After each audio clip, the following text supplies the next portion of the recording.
Hello there, welcome back to the Once a Week Kitchen.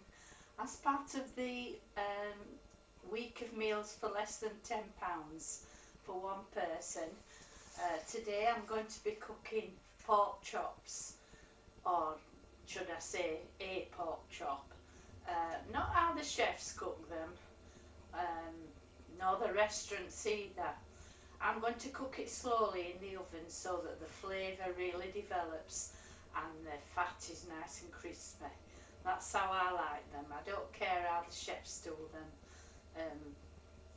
Everything has to be pink with them. I'm sure it's only a matter of time before they start cooking pork pink, but that's not my way, so I'll show you how I do it. Right, perfect pork chops. If you've ever been into a restaurant and ordered a pork chop, you may have been disappointed. It may be come back maybe brown on the outside and grilled or fried, but not done at its best. Now the reason for this is the chefs or the cooks either haven't time to prepare it and cook it long enough for it to be at its best, or they don't know how to, because on the instruction for the pork chops I've bought it says ideal for grilling or frying. Grill or fry for 8 to 10 minutes each. Now that's not the way I cook them, and I can't eat them cooked that way because they're tough. So I've got a pork chop here. This is for one person obviously, which is myself. It's part of the week of meals for one. Now a nice piece of fat around the edge, which when it's cooked properly, that is the tastiest bit. So I've got the oven on at 180 degrees centigrade, which is approximately gas mark 4. So I'm going to cover that with foil, and I'm going to stick it in the oven and give it approximately 50 minutes. Obviously halfway through the cooking I shall take it out and turn it over. Right, stacked layered vegetables for one. I've got a pork chop in the oven for myself, so I want obviously some vegetables with it. New potatoes with the skins on. I've just taken the eyes out and washed them. Carrot and courgette. So how am I going to cook this without 3 pans? Well, the answer is I'm going to make a stack. What I'm going to do, I'm going to grate the potato, grate the carrot and grate the courgette, and I'm going to pop it all into a microwave container with some herb butter. Now there's a video for the herb butter on my channel. The rest of this butter will go back in the freezer for another day. So I'm going to start grating now, and then I will update you halfway through as to how I'm getting on. Right, I've grated the 2 potatoes, so I'm going to pop in a piece of butter in the bottom of the container and put the potato in.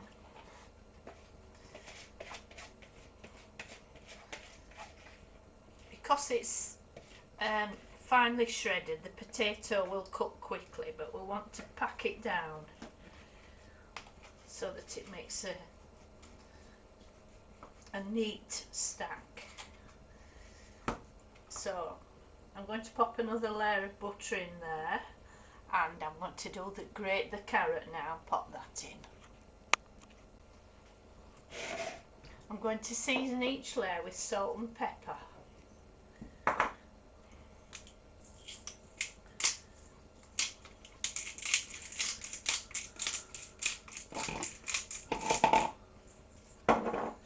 Straight in now with the carrot.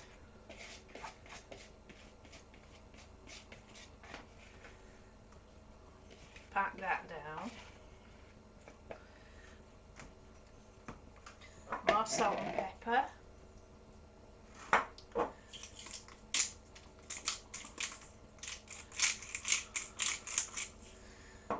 finally I'm going to grate the courgette.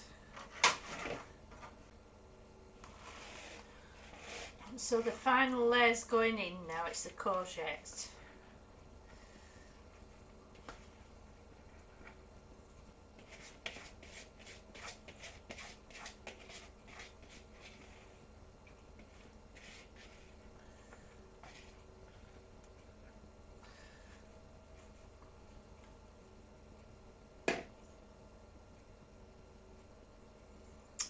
Another little sprinkle of salt and black pepper.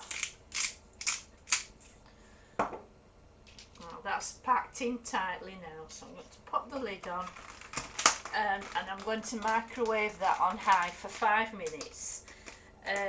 These containers you can buy in pound shops, 10 for £1, so easy peasy and cheap as chips. So off it goes into the microwave. Right, the pork chop's been in the oven now about 35 minutes, and as you can see it's still quite tough. So I'm going to turn it over, cover it up again and pop it back in. So there's no hard and fast rules as to how long you cook it. It can be 50 minutes, it can be an hour, but it's not something you can rush. If you want it to taste nice, you've got to give it the time it needs. Right, the pork chop's cooked now. It's taken 55 minutes, and as you can see the meat is very, very tender. Very, very tender, and the fat is crispy and the smell is just absolutely heavenly. Now if this were MasterChef, the chefs would taste it and they would say, unfortunately the pork is overcooked, but I don't care about that. I know how I like my meat cooked, and that's properly, not pink and not tough. And the fat needs to be crispy, so I'm going to serve that now with my vegetable stack, which I've cooked in the microwave. I'm just going to pour a tiny bit of boiling water into there, just to get the juices off the tin.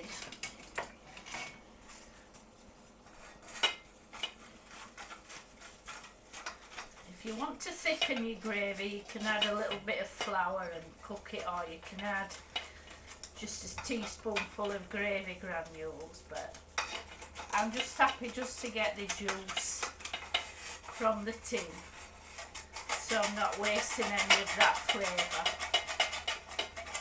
Just give it a good old scrape.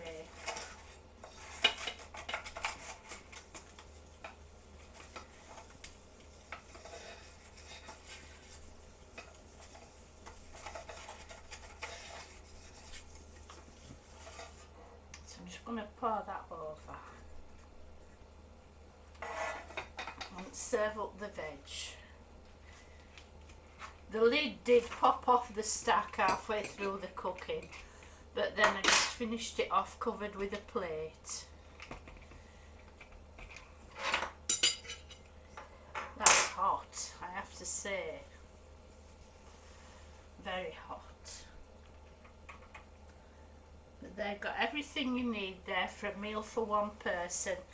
Potatoes, meat and 2 veg, all cooked in a lovely herb butter. So I'm just going to have that for my tea now. So hope you have a go and I hope you enjoy it. See you later. Bye.